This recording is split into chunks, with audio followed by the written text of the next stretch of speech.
Good afternoon. I'm Ken McClane.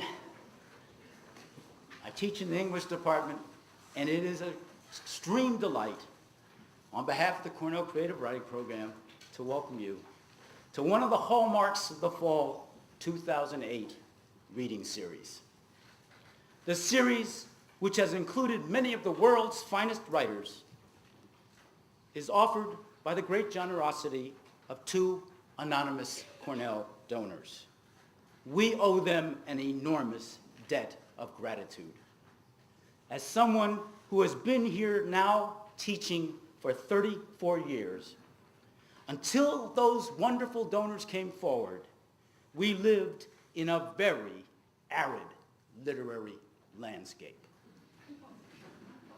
I'd also like to thank Professor Helena Veramontes, Director of the Creative Writing Program, who is unfortunately not present, and of course, Laurel Guy, who, tireless champion of all that matters, deserves our greatest thanks.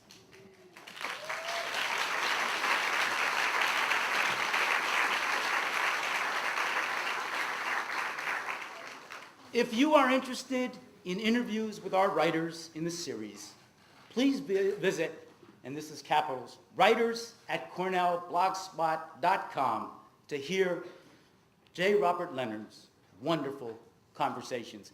If you didn't get that, come up and see me, because this is a different world and generation. I'd also like to thank John Niederbuhl from the Cornell campus store, who is selling Mr. Simic's books today. John has been a passionate co-conspirator in all we do. Mr. Simic will be available to sign books upstairs in the reception, and the books are here, obviously. Please come to the reception, buy many books. I mean, do that, right? And enjoy the wonderful food and company. When I was growing up in Harlem, there was a woman who had been marked as a girl growing up in New Orleans. In truth, she had been kicked in the head by a horse when she was little, but truth has little to do with childhood. People in Harlem treated her as crazy, and she became crazy. Her hair was wild. She would run menacingly at children. She was rumored to pee in the bushes. And of course, I was taken with her. She was mystery incarnate. And one day, after a bit of coaxing, I came up to her and smiled. She looked at me, seemed eager to enter into my kindness, and then spit at me. "You're crazy," she said, "crazy." You are probably wondering why I begin my introduction of one of this country's best living poets this way. But I believe those of you who read Charles Simic will know why I find Mr. Simic's poetry so provident. In his great montages of image, announcements, and textual riffs, one that speak to me as Romare Bearden's collages do, that old woman becomes clear to me as folk heroine, as hurt soul, as indecipherable and irreducible. His poems are mystery kept intact, wonder never diminished. It is as if we were permitted to enter the sophistry of the cosmos. And yet, this is a world of men and women, of lovers, of the derided, of toy horses that, with the face of a boy, become menacing. Somehow, without fanfare, Mr. Simic's poems capture all of 21st century torment, and in a language that always shimmers, honors, celebrates, and mystifies. The Poet Laureate of the United States, Mr. Simic has published more than 60 books in the US and abroad, including translations, collections of essays, and 20 books of poetry. If you do not know That Little Something, 2008, My Noiseless Entourage, 2005, Selected Poems, 1963 to 203, 204, The Voices at 3 a.m., Selected Late and New Poems, 203, Night Picnic, 201, The Book of Gods and Devils, 200, and The World That Doesn't End, Prose Poems 1990, for which he received the Pulitzer Prize for Poetry, your life has been diminished. But do not worry. This is why we have bookstores and libraries. Mr. Simic is the Chancellor of the Academy of American Poets and a recipient. Oh, no, well, actually, just step down. Day before, right? Okay, good. I don't even want to go there. And a recipient of fellowships from the Guggenheim Foundation, the MacArthur Foundation, the National Endowment for the Arts. In 1995, he was elected a member of the American Academy of Arts and Letters.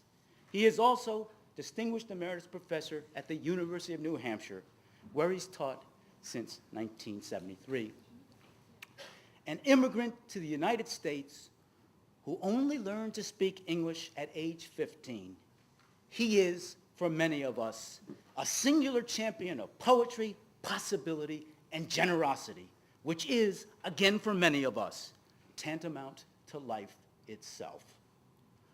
I am personally delighted to introduce the Poet Laureate of the United States, just resigned, Charles Simic. I rank him with Miles Davis and Nina Simone among the gods in this unruly universe.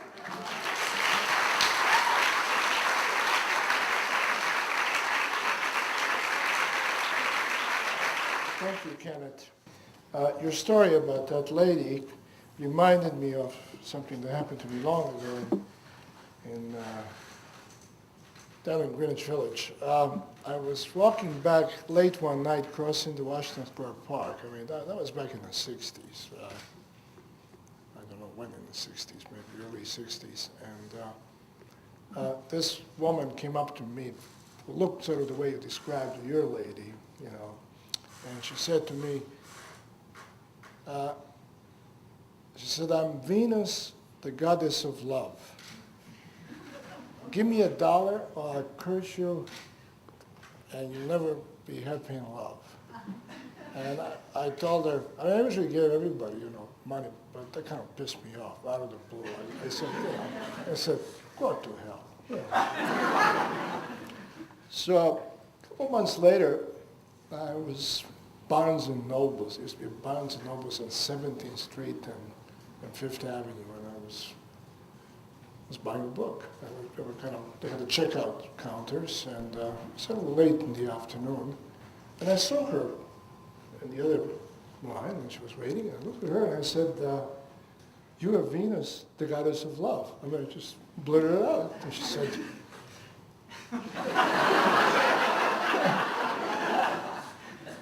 "Don't talk." You know. Anyway, so the world is full of wonderful people like that. I'm going to start by reading some poems from this book called The World Doesn't End, a book of prose poems that came in 1990. Very short poems without title. The type is large to give the impression that there's more on the page than there is. And many of them were written, I realized later, I mean, they were kind of scribbled. They were not really written. They were scribbled in notebooks with no expectation. I had no idea what would happen with them. But they were written at the time when I was writing a long narrative of my early life. An encyclopedia asked me to compose a 40-page narrative of just, what happened to me from the beginning, until I was in my 20s. And so I did that, and very carefully trying to be, extremely accurate as much as I could remember. There were not many people left I could check with, because this happened, of course, in Yugoslavia and during the Second World War and before and after. But I took great care to tell the truth. But at the same time, as I was doing this diligent work, I kept thinking of more interesting versions of my life. Because, your life is like a movie you've seen too many times. I mean, it's not really that interesting, to go back and describe your first day in school, Anyway, so I'll just read a few of these poems, and they, as I say, they don't have any titles, so I can't give you any introductions or anything like that. They're also short.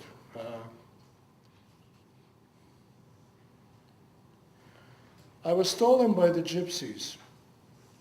My parents stole me right back. Then the gypsies stole me again.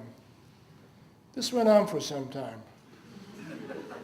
One minute I was in the caravan suckling the dark tit of my new mother. The next I sat at the long dining room table eating my breakfast with a silver spoon. It was the first day of spring. One of my fathers was singing in the bathtub. The other one was painting a live sparrow, the colors of a tropical bird.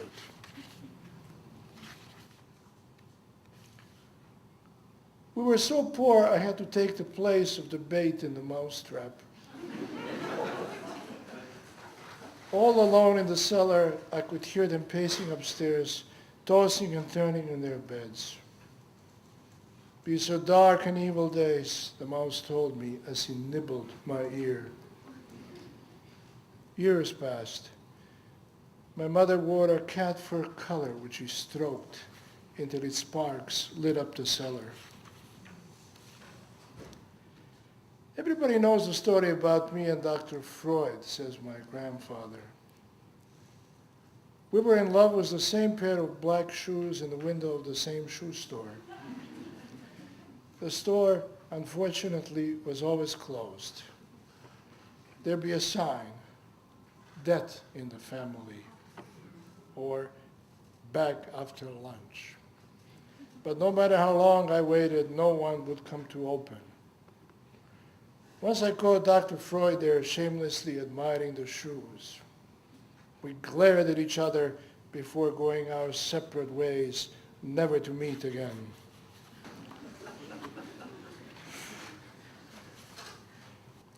I'll do a couple more. My guardian angel is afraid of the dark.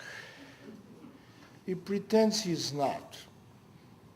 Sends me ahead, tells me he'll be long in a moment. Pretty soon I can't see a thing.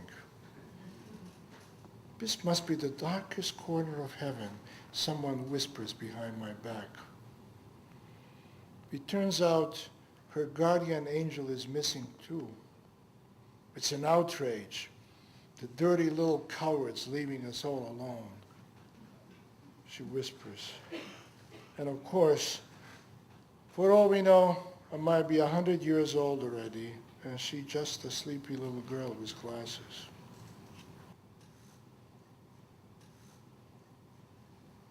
Someone shuffles by my door muttering, "Our goose is cooked." Strange. I have my knife and fork ready. I even have the napkin tied around my neck, but the plate before me is still empty.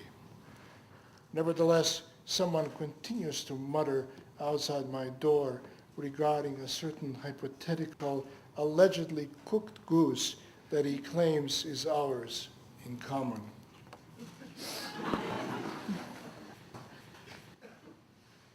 Well, that particular poem was the oldest of that bunch. And the first part of that poem occurred to me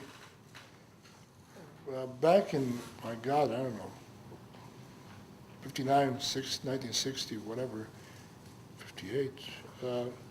I came to New York from Chicago. I was first in New York, and then I went to Chicago and finished high school in Oak Park, a suburb of Chicago, and then lived there for a couple of years, and then left by myself and came to New York, and in 1958, in the summer of 1958, and I lived in, furnished rooms, flea-back hotels, and in the beginning, it was really lonely. I mean, I I wanted to come back to New York because New York had more jazz, more art galleries, more theaters, more etc., all things I was interested in. But I kind of forgot that the obvious fact that I know anybody in the city, and, I was all by myself. And in the beginning, I was truly alone. And didn't want to go back to Chicago. I had a lot of friends because they would have told me, stupid, we told you. You're going to be lonely. Well, I didn't pay attention. So I stayed, and then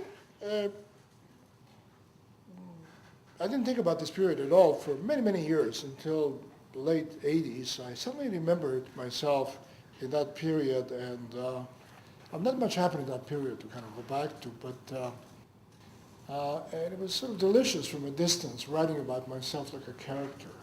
I saw myself without pity, kind of, as I was. And this is a poem called Shelley. Shelley, a great romantic poet, whom I read before this particular day, but not really, extensively. And this day, in the fall of 1958, I thought, he was the greatest poet who ever lived, and so forth. And the poem has some lines from Shelley, which are not in quotation marks because I kind of put them in as I remembered them. Later on I taught some poems of Shelley's, so they were in my head. But I kept postponing going back to actually rereading Shelley, putting quotation marks. So I never did. Anyway, you'll see what it is. Shelley. Poet of the dead leaves, driven like ghosts, driven like pestilence-stricken multitudes. I read you first one rainy evening in New York City, in my atrocious Slavic accent, saying the mellifluous verses from a battered, much-stained volume I had bought earlier that day in a second-hand bookstore on 4th Avenue, run by an initiate of the occult masters. The little money I had being almost spent, I walked the streets, my nose in the book. I sat in a dingy coffee shop with last summer's dead flies on the table. The owner was an ex-sailor who had grown a huge hump on his back while watching the rain, the empty street. He was glad to have me sit and read. He'd refill my cup with a liquid dark as river Styx. Shelley spoke of a mad, blind, dying king, of rulers who neither see nor feel nor know, of graves from which a glorious phantom may burst to illumine our tempestuous day. I too felt like a glorious phantom going to have my dinner in a Chinese restaurant I knew so well. It had a three-fingered waiter would bring my soup and rice each night without ever saying a word. I never saw anyone else there.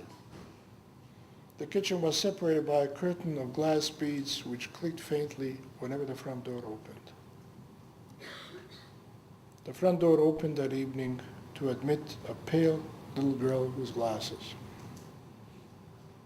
The poet spoke of the everlasting universe of things, of gleams of a remoter world which visit the soul in sleep, of a desert peopled by storms alone.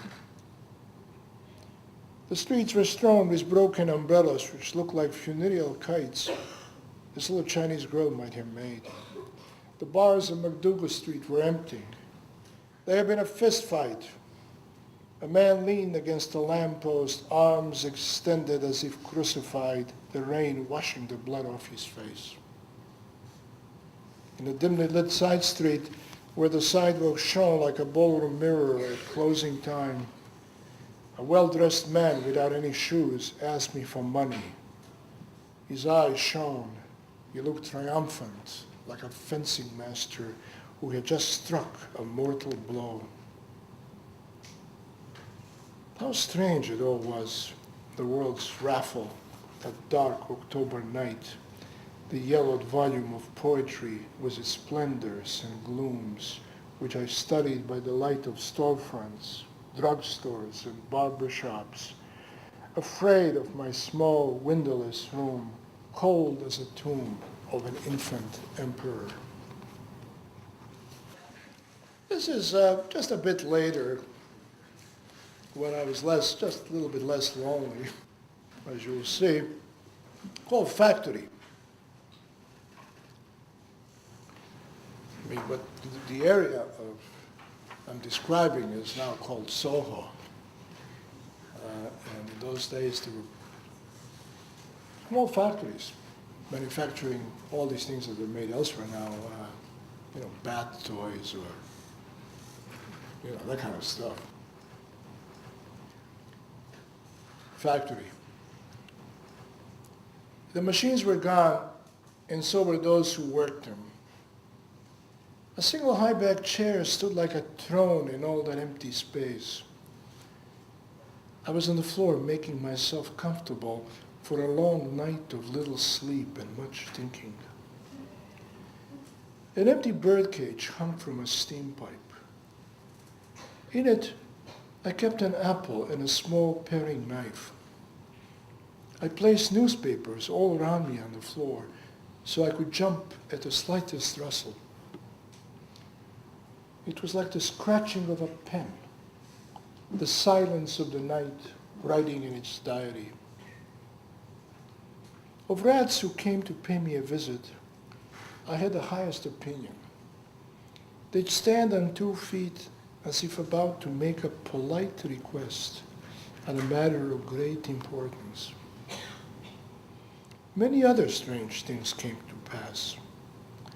Once a naked woman climbed on the chair to reach the apple in the cage. I was on the floor watching her go on tiptoe, her hand fluttering in the cage like a bird. On other days, the sun peeked through dusty window panes to see what time it was. But there was no clock.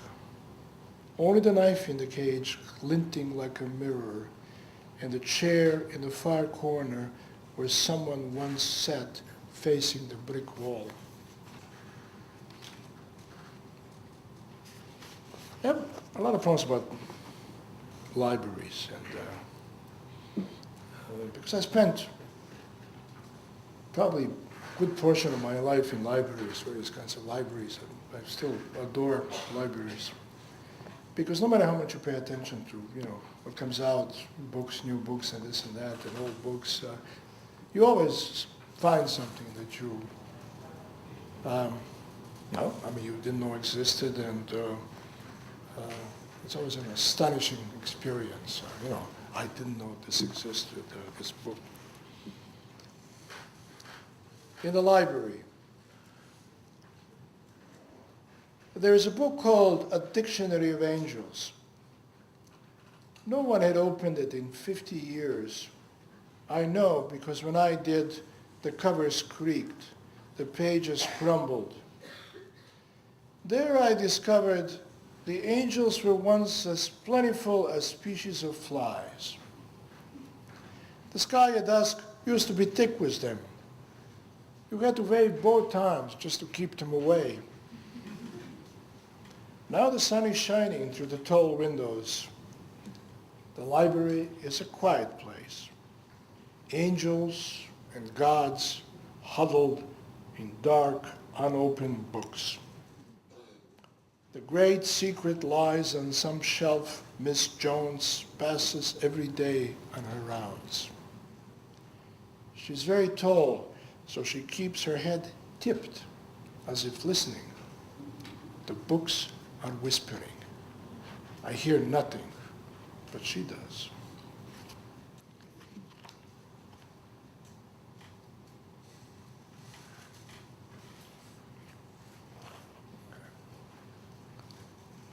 Keep my eye on the clock.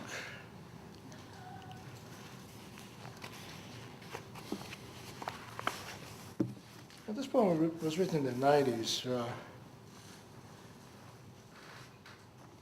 I guess during the wars in former Yugoslavia. I mean, you forget. I mean, anytime you write a poem about wars, I mean, I've lived this war since I was 3 years old.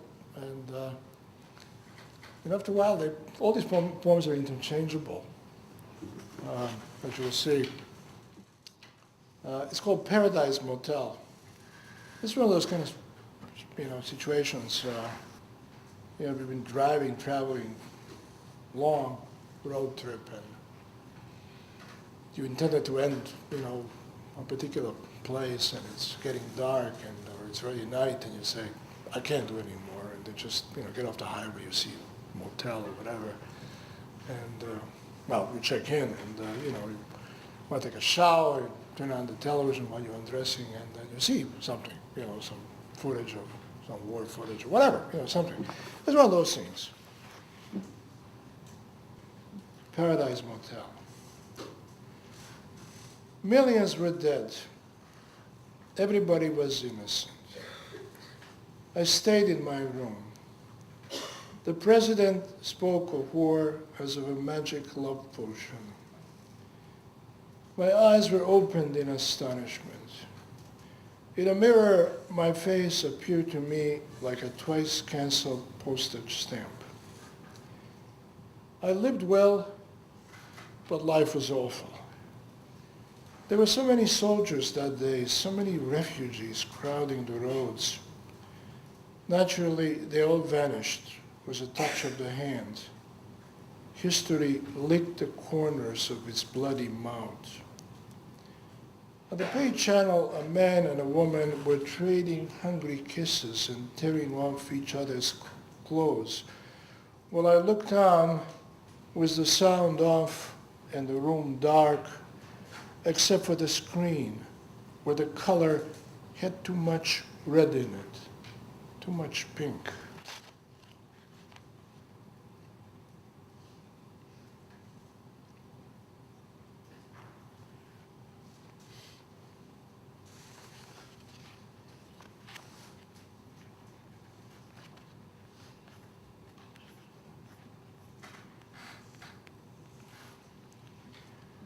A poem called Ghosts. It's a very kind of a unique experience for me because the last thing I'm afraid of in the world are ghosts. And in New England, where I live, it's sort of almost obligatory that you have seen ghosts, and you go visit somebody, and it's like a sort of a evening full of neighbors and friends, and somebody comes from upstairs. The bathrooms are usually upstairs, and somebody comes down and says, he's back there in that room. And somebody else goes and says, yeah, the old guy, he's looking at his grave, there's like a little graveyard across the road. And so about 5 or 6 people go up there, and they all report that they've seen him, and describe additional details. So I'll say, well, let me go, I never see anything.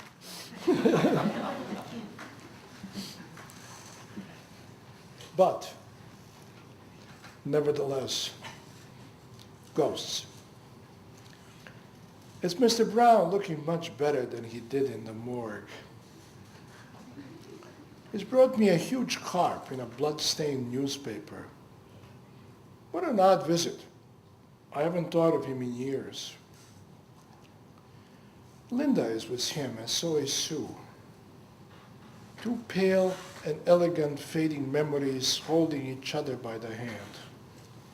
Even their lipstick is fresh, despite all the scientific proofs to the contrary. Is Linda going to cook the fish? She turns and gazes in the direction of the kitchen while Sue continues to watch me mournfully. I don't believe any of it, and still I'm scared stiff. I know no way to respond, so I do nothing. The windows are open. The air is thick with the scent of magnolias. Drops of evening rain are dripping from the dark and heavy leaves. I take a deep breath. I close my eyes. Dear specters, I don't even believe you are here. So how is it you are making me comprehend things I would rather not know just yet. It's the way you stare past me at what must already be my own ghost before taking your leave as unexpectedly as you came in without one of us breaking the silence.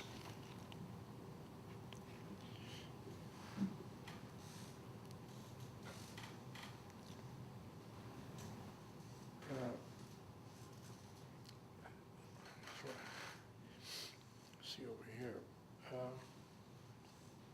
This is a poem called The Clocks of the Dead. It was written in the 80s, but I don't know when. At some point, I imagine in the 80s, I noticed that there were fewer and fewer ticking clocks because batteries came into use. And, it used to be, in the old days, I mean, if you're an insomniac, and I've been a lifelong insomniac, at night, if you're in a strange place, visiting somebody or whatever, especially old people, you lie in the dark and you listen to various clocks, watches, things ticking, tick, tick, tick, tick, tick. And then, that was sort of, we're going out of existence. And once I asked some students, my students who were in class about, they realized that there was a time when you had to wind your wristwatches, and they looked at me like, maybe in the Stone Age,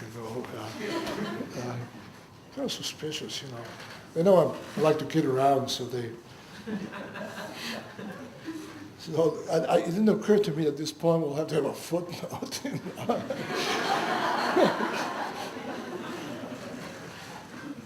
The Clocks of the Dead. One night, I went to keep the clock company. It had a loud tick after midnight, as if it were uncommonly afraid. It's like whistling past a graveyard, I explained. In any case, I told him I understood. Once there were clocks like that in every kitchen in America. Now the factory's windows are all broken. The old men on night shift are in Karen's boat. The day you stop, I said to the clock, the little wheels they keep in reserve will have rolled away into many hard-to-find places. Just thinking about it, I forgot to wind the clock. We woke up in the dark. How quiet the city is, I said. Like the clocks of the dead, my wife replied. Grandmother, on the wall, I heard the snows of your childhood begin to fall.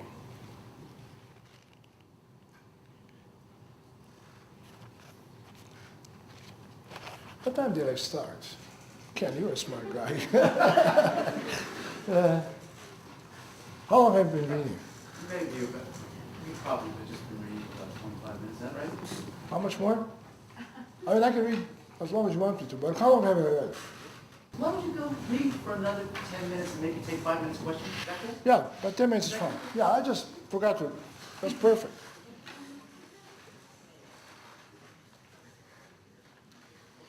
All right.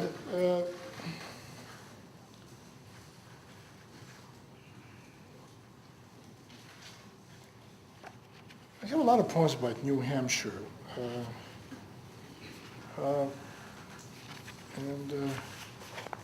I divide my sort of existence between a very small village in New Hampshire and New York City. So I write about both New York City, continue to write about New York City, and also I write about rural New Hampshire.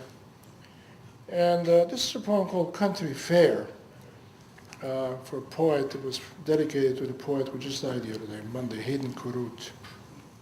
And this is in Deerfield, New Hampshire. There's Deerfield, Massachusetts, but this is Deerfield, New Hampshire.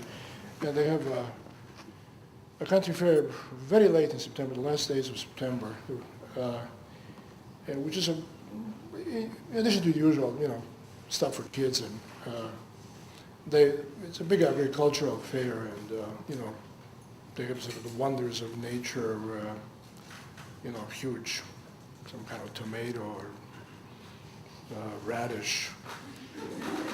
Once they had a tallest rooster in New England. I saw it in the newspaper. I didn't actually meet Fred. But he looked very, roosters always look self-important, and this one is even more so, kind of look down on the world, and it's kind of an interesting place to go to. Country fair in memory of poor Hayden. Well, he had a long life, and a great poet. Hayden could have. If you didn't see the six-legged dog, it doesn't matter. We did. And he mostly lay in the corner. As for the extra legs, one got used to them quickly and thought of other things, like what a cold, dark night to be out at the fair. Then the keeper threw a stick and the dog went after it on four legs, the other two flapping behind, which made one girl shriek with laughter. She was drunk, and so was the man who kept kissing her neck. The dog got the stick and looked back at us, and that was the whole show.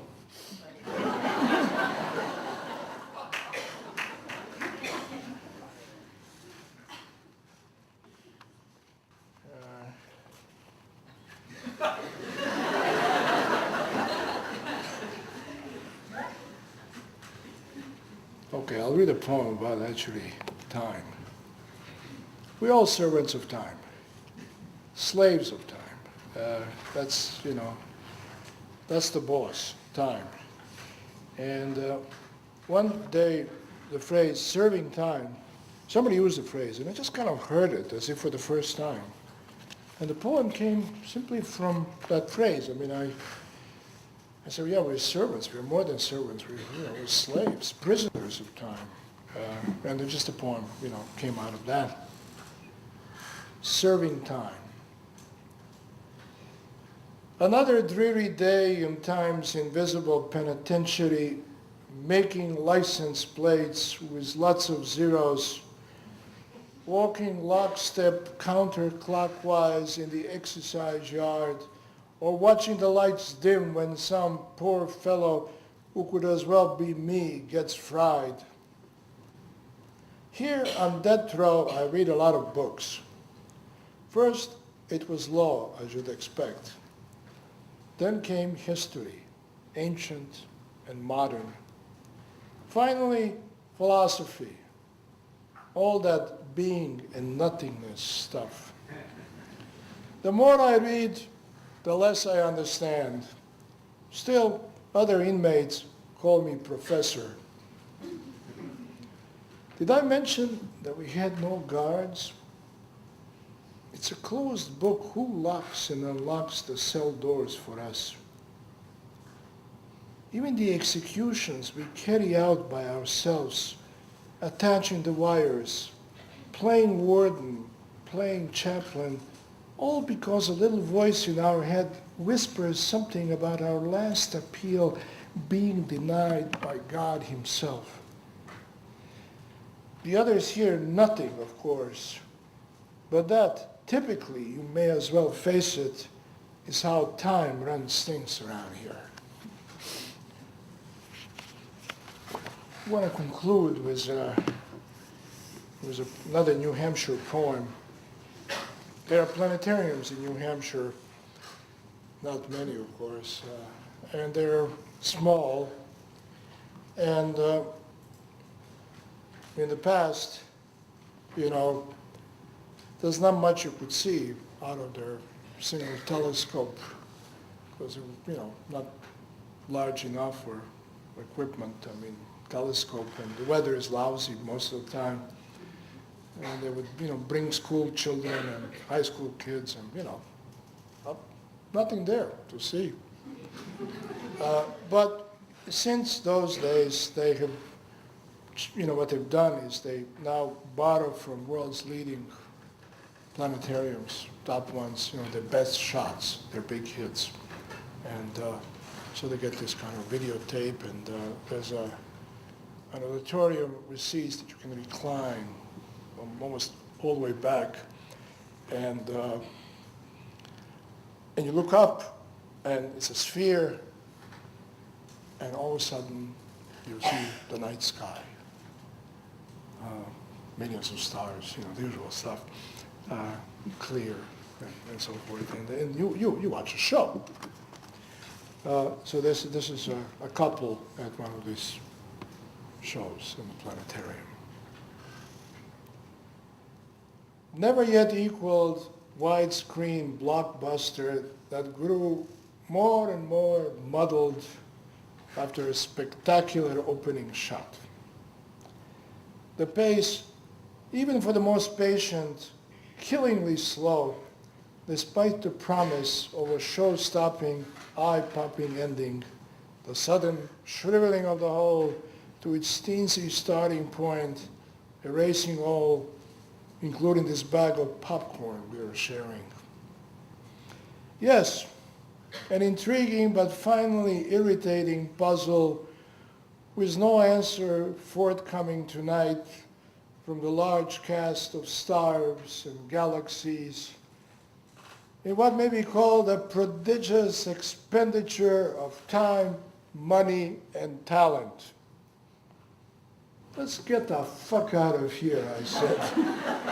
Just as her upraised eyes grew moist and she confided to me much too loudly, I have never seen anything so beautiful.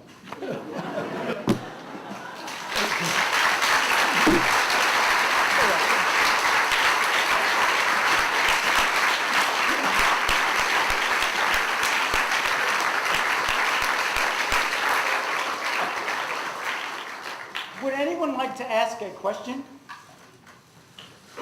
Please, Catherine. Why should poets give readings?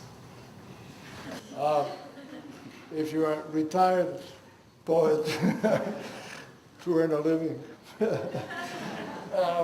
I think, no, I'm kidding. I started reading when I was young. Yeah, it's an interesting experience. I mean, readings have existed for a very long time, and there isn't a college or university in this country that doesn't have a reading series. For a poet, one hears the poem in a way that one has never heard it before. I still, to this day, make changes. I mean, I realize something sounds awkward.